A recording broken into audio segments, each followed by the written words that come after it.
niso področile delovske plače, ne pokojnine. Krizo je področil povampirjen kapital in žal prihaja iz teh evropskih inštitucij, ki obvladujejo naše politike, sporočila, kako naprej. Sam ta pot, kako naprej, je zagotovo pot, ki zagotovo bo to krizo poglobila. To so gospodje, ki ko pridejo v Ljubljano, vprašajo edino to, kako je z bankami, ne pa kako je z ljudmi, kako živijo upokojenci, kako je z mladimi in še kaj. Referendum. V eni stvari je potrebna sprememba teh nesrečnih referendumov.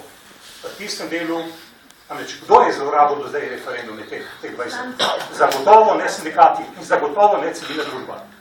To so zlorabili politiki. Vsaka sprememba, ki gre v tej smeri, je vsaj naše strani deležna podpore. Namreč odgovor na krizo mora biti več demokracije. Več demokracije, ne pa manj demokracije. Več ovir za ljudi. In proti temu smo. To, kar se zdaj ponuja, je praktično pomen konc demokracijo.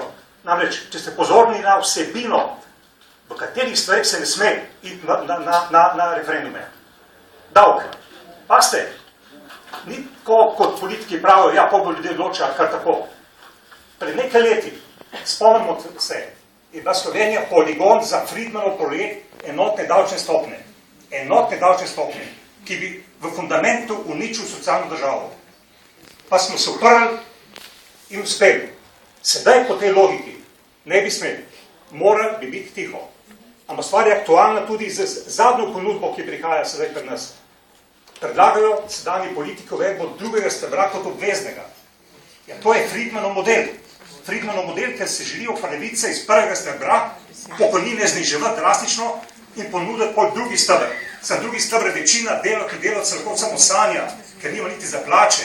Ne? Ampak, če to sprememo konc z referendumom, z referendumom se moš obraniti.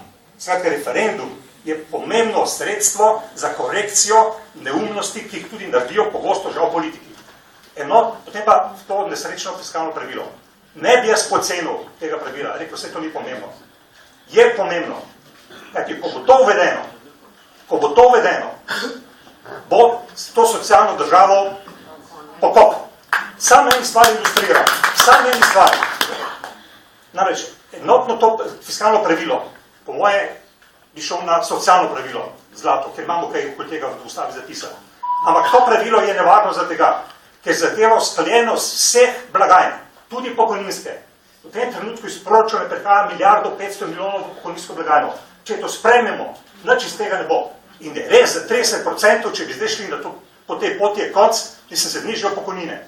Pravi problemi, in s tem zaključujem, so pa res povsem drugi. Pravi problem je, kaj narediti, in tukaj bi prosil zahtevo od politikov. Pomagati podjetjem, kot je Cimos, kot je Mura, tam, ker so delovna mesta. Če pa kaj je potrebno v ustavo, sam ta stavek. Dajmo v ustavi zaščititi vodo kot javno dobro.